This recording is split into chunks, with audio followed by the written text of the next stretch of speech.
पर इस वक्त बड़ी खबर, UP RO ARO paper leak मामले में गिरफ्तारी हुई है।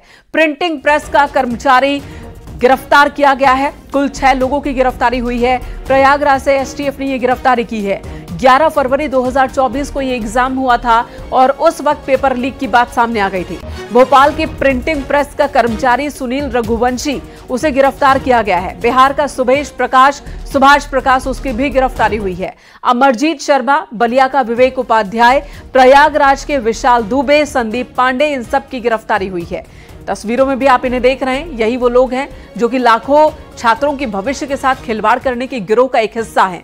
ऋषभ बने त्रिपाठी इस वक्त हमारे सहयोगी इस वक्त हमारे साथ मौजूद हैं। ऋषभ, इन सब की गिरफ्तारी कैसे हुई, यहां तक कैसे पहुंची पुलिस? देखिए, एक ये बड़ी अहम कामयाबी यूपीएससीएफ के हाथ लगी है। एआरओ का जो पेपर लीक हुआ था, उस पूरे मामले का खुलासा यूपीएससीएफ ने कर दिया है। पहले भी कुछ आरोपी गिरफ्तार किए गए थे, जिसमें राजीव नयन मिश्रा भी शामिल था। इन लोगों ने बिशप जॉनसन कॉलेज प्रयागराज का है, वहां से आउट कराया था, वहां के जो एग्जामिनेशन कंडक्ट कराने के हेड थे उनकी सहायता से। लेकिन जांच के दौरान ये बात भी सामने आ गई कि भोपाल की एक प्रिंटिंग प्रेस, जहां पर यूपी लोक सेवा आयोग ने इस पेपर को छपवाया था, वहां से भी ये पेपर लीक हुआ था। और उस प्रिंटिंग प्रेस का कर्मचारी सुनील रघुवंशी उसमें शामिल था, जो मैकेनिकल इंजीनियर था। और एक समय वो विशाल दुबे के साथ पड़ा हुआ था। विशाल दुबे जो राजीव नयन मिश्रा और बिहार का जो बड़ा मास्टरमाइंड बताया जाता है पेपर लीक कराने वाले गिरोह का सरगना है, सुभाष प्रकाश, इन सब का से वो संपर्क में था। और इन्हीं लोगों की मदद से सुनील रघुवंशी ने भी पेपर आउट कराया था प्रिंटिंग प्रेस से। तो ये एक बड़ी गिरफ्तारी है। एसटीएफ ने इस पूरे मामले को खोल के रख दिया है। जिस कॉलेज से आउट कराया गया और बहुत सारी कड़ियों को भी जोड़ दिया है इन लोगों ने। धन्यवाद ऋषभ इस वक्त पूरी जानकारी देने के लिए। तो बड़ी कामयाबी इन 6 लोगों की गिरफ्तारी को यूपी एसटीएफ मान रही है। और अब जो बातें अभी तक सामने आई हैं वो और पुख्ता तौर पर साबित कर सकेगी यूपी एसटीएफ इन लोगों की मदद से।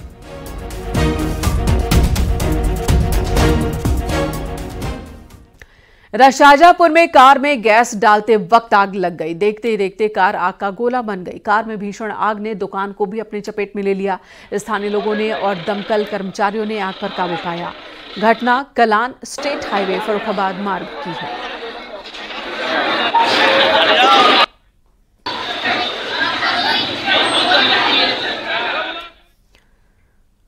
उधर कानपुर के ढाकापुरवा में बिजली के खंभे में अचानक विस्फोट हो गया। आसपास रखी मक्के की फसल भी जलकर राख हो गई। बिल्हौर थाना क्षेत्र अंतर्गत ढाकापुरवा इलाके का यह मामला है, जहां पर देखिए कैसे चिंगारी गिरी और चिंगारी के बाद यहां पर फसल रखी गई थी, उस फसल में भी आग लग गई।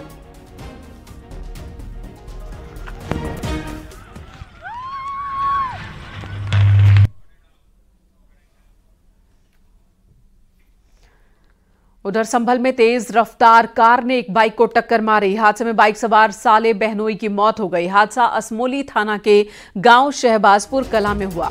टक्कर इतनी जोरदार थी कि बाइक और कार के परखच्चे तक उड़ गए।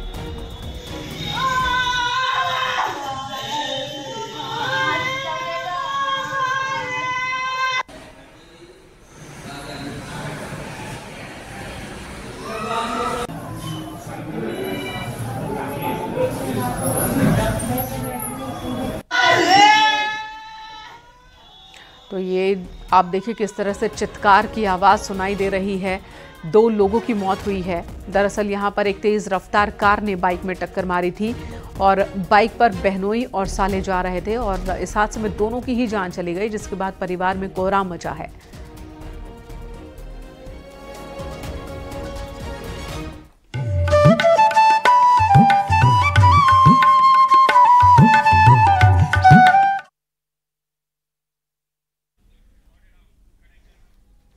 अयोध्या में भगवान रामलला की प्राण प्रतिष्ठा के बाद से ही भक्तों के आने का सिलसिला नए नए रिकॉर्ड बना रहा है। प्राण प्रतिष्ठा से लेकर अब तक रिकॉर्ड 1,75,00,000 से ज्यादा श्रद्धालुओं ने दर्शन किए, जो इस महीने के अंत तक 2 करोड़ तक पहुंचने का अनुमान है।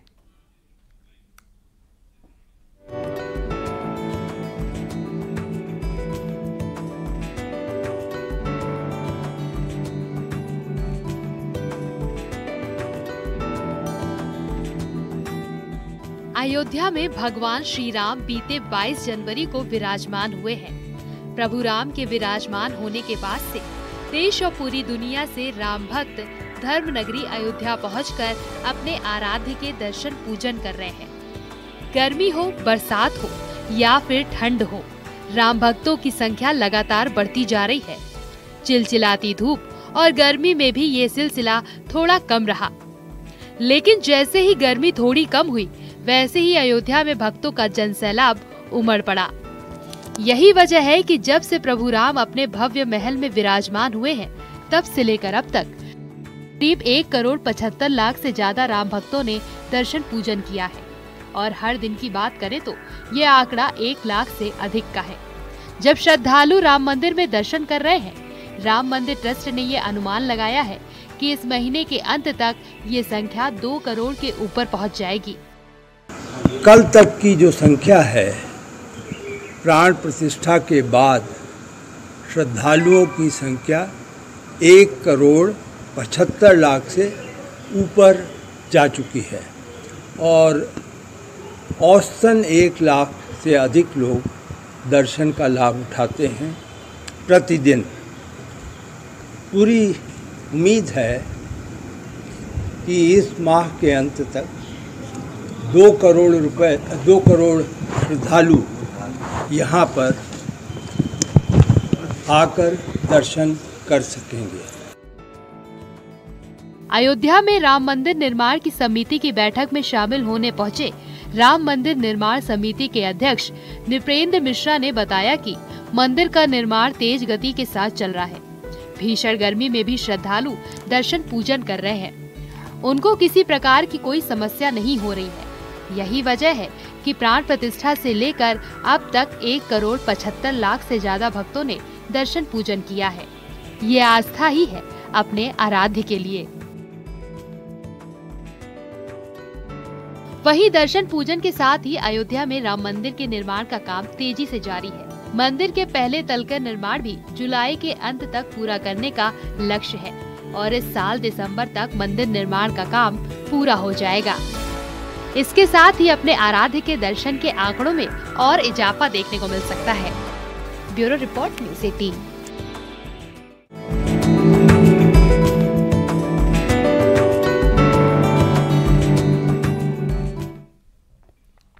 देवरिया में एक कार को हेलीकॉप्टर की शक्ल देना एक शख्स को बहुत भारी पड़ गया।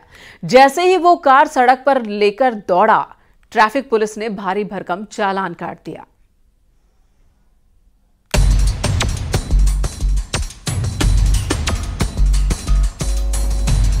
देवरिया के सुभाष चौक में अचानक सड़क पर कार की शक्ल में हेलीकॉप्टर दौड़ने लगा तो लोग हैरान रह गए। सबके मन में यही सवाल था कि आखिर ये किस तरह का हेलीकॉप्टर है। ड्राइवर ने सुभाष चौक पर गाड़ी खड़ी कर दी, जिसके बाद लोग दौड़े दौड़े उस कार के पास पहुंचे। लोग अचंभित थे, कुछ लोग तो गाड़ी के साथ सेल्फी भी लेने लगे। इसकी वजह से सड़क पर जाम भी लग गया। दूसरे राहगीर भी परेशान होने लगे। जाम की सूचना मिलने के बाद ट्रैफिक पुलिस की नजर भी उस पर पड़ी। पुलिस भी हैरान थी। इसके बाद ट्रैफिक पुलिस हरकत में आई। ड्राइवर से गाड़ी के कागजात दिखाने को कहा तो वो इधर उधर देखने लगा। उसके पास कागजात नहीं मिले।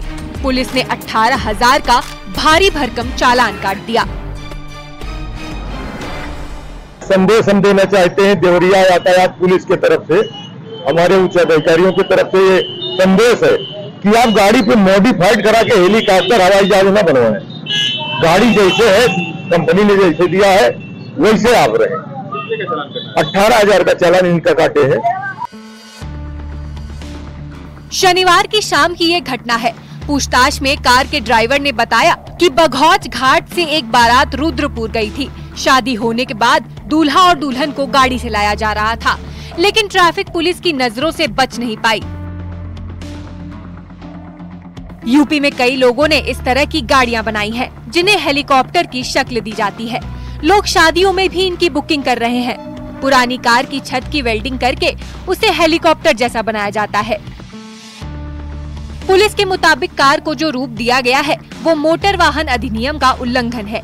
अगर गाड़ी में कोई भी संशोधन करना होता है तो उसके लिए आरटीओ विभाग से इजाजत लेनी पड़ती है। देवरिया पुलिस इन दिनों गाड़ियों पर लगे हूटर, ब्लैक फिल्म को लेकर कार्रवाई में जुटी है। चेकिंग के दौरान ये कार पकड़ में आ गई। देवरिया से न्यूज़ 18 के लिए उमाशंकर भट्ट की रिपोर्ट।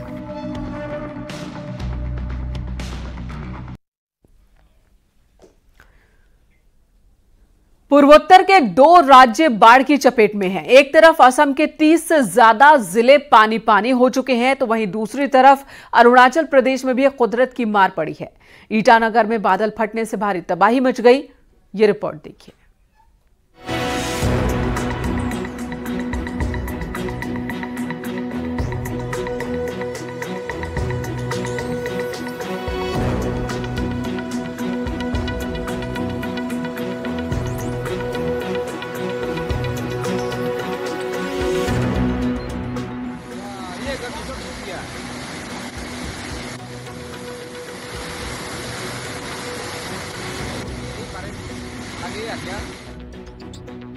असम में बारिश और बाढ़ लोगों की जिंदगी पर भारी पड़ती जा रही है। लगातार हो रही बारिश से पूर्वोत्तर राज्य पूरी तरह जलमग्न दिखाई दे रहा है। असम की तो ये हर साल की कहानी है। बाढ़ की विभीषिका देखी जा सकती है। हालात ये हैं कि लोग घरों को छोड़ने पर मजबूर हैं, क्योंकि गांव के गांव, खेत खलिहान सब पानी में डूबे हैं। असम राज्य आपदा प्रबंधन प्राधिकरण के मुताबिक तबाही 33 जिले और 1000 से गांव तक फैली हुई है। इस बाढ़ त्रासदी में अभी तक 35 से ज्यादा लोगों की जान जा चुकी है। 12 जिले तो बुरी तरह से प्रभावित हैं, जिससे 3 लाख लोगों को घर छोड़ना पड़ा है।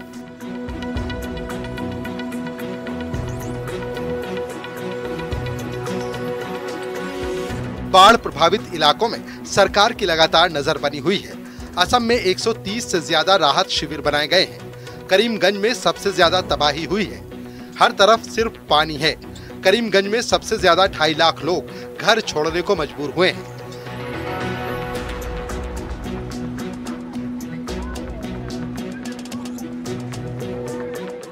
करीमगंज में कुशियारा नदी अभी खतरे के निशान के ऊपर बह रही है।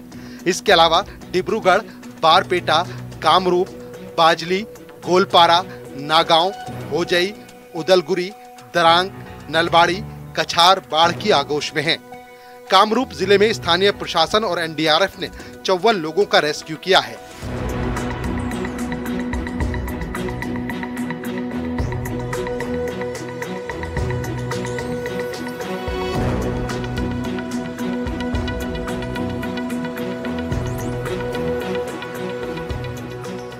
लोगों को बचाने के लिए नाव का भी इस्तेमाल किया जा रहा है। बाढ़ के बिगड़ते हालातों पर सीएम हेमंत बिस्वा शर्मा ने चिंता जताई है। राज्य में 3995 हेक्टेयर इलाका बाढ़ की वजह से जलमग्न है। हर साल ब्रह्मपुत्र नदी खतरे के निशान को पार कर जाती है। अभी वो उतनी विकराल नहीं हुई है, लेकिन उसकी सहायक नदियां खतरे के निशान के ऊपर बह रही हैं। अगर बारिश नहीं रुकी तो हालात ज्यादा खराब हो सकते हैं। केंद्र सरकार लगातार हालात के बारे में जानकारी ले रही है। वहीं पूर्वोत्तर के एक और राज्य अरुणाचल प्रदेश में भी कुदरत की विनाशलीला दिख रही है। राजधानी ईटानगर में बादल फटने की घटना हुई है।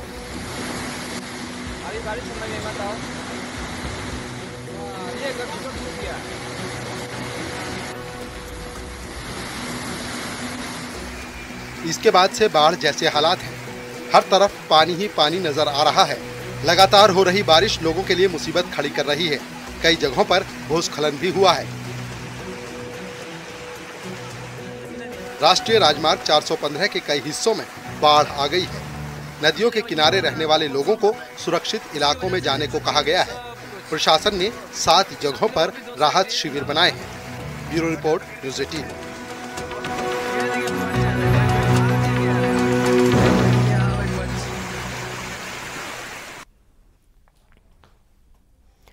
एक सप्ताह, एक राज्य और एक जैसी 3 घटनाएं। जी हां, राज्य है बिहार, जहां हाल के दिनों में तीसरा पुल गिरा। 2 करोड़ की लागत से करप्शन की नींव पर बनाए जा रहे पुल ने देखते ही देखते जल समाधि ले ली।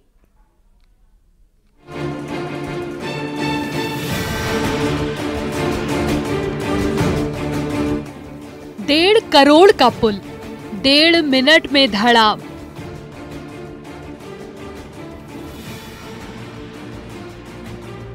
12 करोड़ का पुल 12 सेकंड में धड़ाम।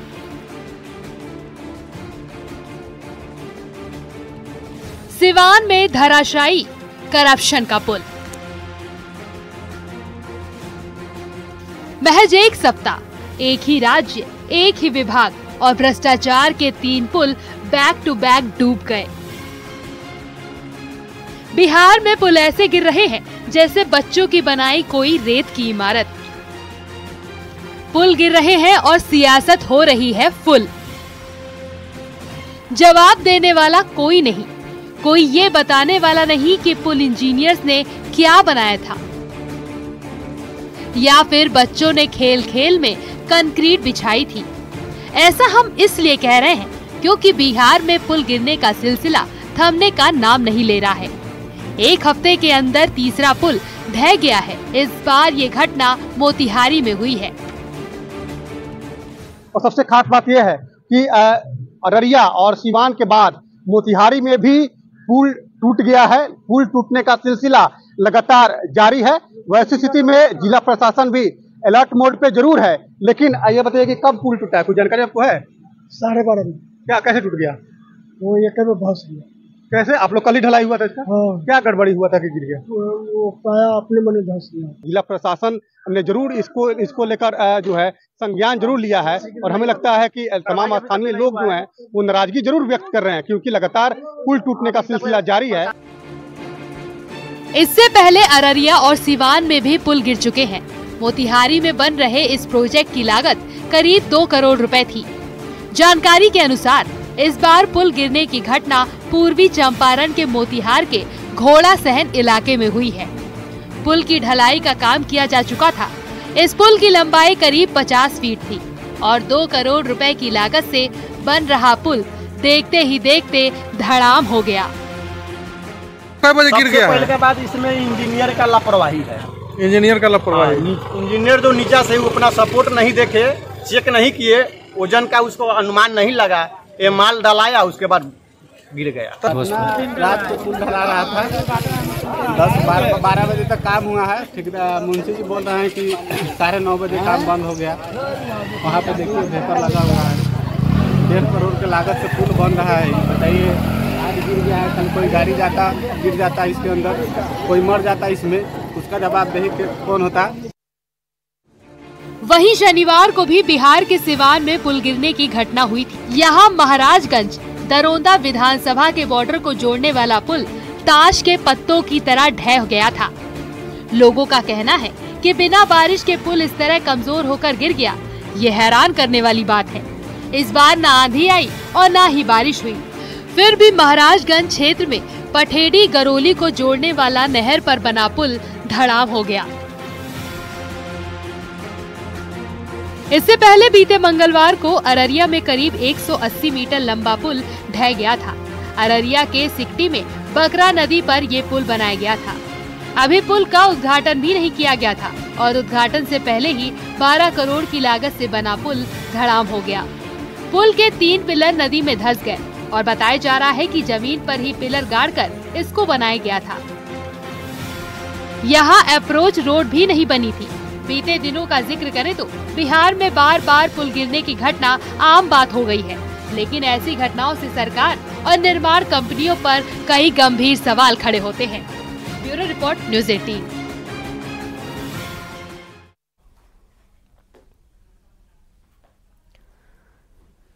इधर इन दिनों स्टंटबाजी के कई वीडियोस वायरल हैं। अमरोहा में युवक सड़क पर स्टंटबाजी करते दिखाई दिया। वायरल वीडियो के आधार पर पुलिस ने जांच की बात कही है। Viral video Hasanpur Rahra road का बताया जा रहा है। वहीं आगरा की तस्वीर देखिए, जहां पर एक युवती का तमंचे के साथ वीडियो वायरल हो रहा है।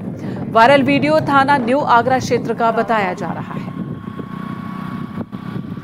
तो इस वीडियो को देखकर ऐसा लग रहा है कि लड़की किसी घर के छत पर मौजूद है और वहां तमंचे से गोली चला रही है, जिसकी मदद एक लड़का करता हुआ दिख रहा है। ये वीडियो वायरल हो रहा है। 2 वीडियोस वायरल हो रहे हैं। पुलिस दोनों के ही आधार पर इनकी तलाश में जुटी है।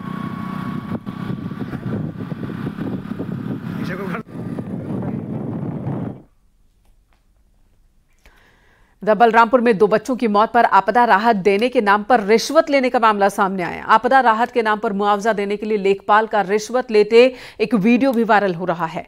घटना तुलसीपुर तहसील के बनकटवा गांव की बताई जा रही है। 12 अप्रैल को गांव के 2 बच्चों की पहाड़ी नाले में डूबने से मौत हो गई थी। आपदा राहत से सरकारी मुआवजा पाने के लिए परिजन कई बार दफ्तर के चक्कर लगा चुके हैं, कई बार लेखपाल से गुहार लगा चुके हैं। गांव के प्रधान ने लेखपाल को मुआवजा दिलाने के लिए रिश्वत दी। वीडियो वायरल होने के बाद एसडीएम ने मामले की जांच के लिए एक टीम का गठन किया है। हालांकि न्यूज़ 18 इस वीडियो की पुष्टि नहीं करता। पहाड़ी नाले में डूबने से हुई 2 बच्चों की मौत का सौदा लेखपाल ने किया है। आपदा राहत के नाम पर सरकार से मिलने वाले मुआवजे में लेखपाल ने रिश्वत ली है। इस संबंध में एक वीडियो भी वायरल हुआ है। हालांकि न्यूज़ 18 इस वायरल वीडियो की पुष्टि नहीं करता है, लेकिन वीडियो वायरल होने के बाद हड़कंप मचा हुआ है। जिला प्रशासन ने इस वायरल वीडियो को लेकर जांच टीम गठित कर दी है और जांच के बाद ही यह पता चल पाएगा कि वास्तविकता क्या है। लेकिन इस पूरे प्रकरण को लेकर तरह तरह के कयास लगाए जा रहे हैं। सर्वेश कुमार सिंह, न्यूज़ 18 बलरामपुर। रुकेंगे यहाँ एक ब्रेक के लिए। खबरों का सिलसिला ब्रेक के बाद भी जारी है। आप देख रहे हैं न्यूज़ 18 उत्तर प्रदेश उत्तराखंड।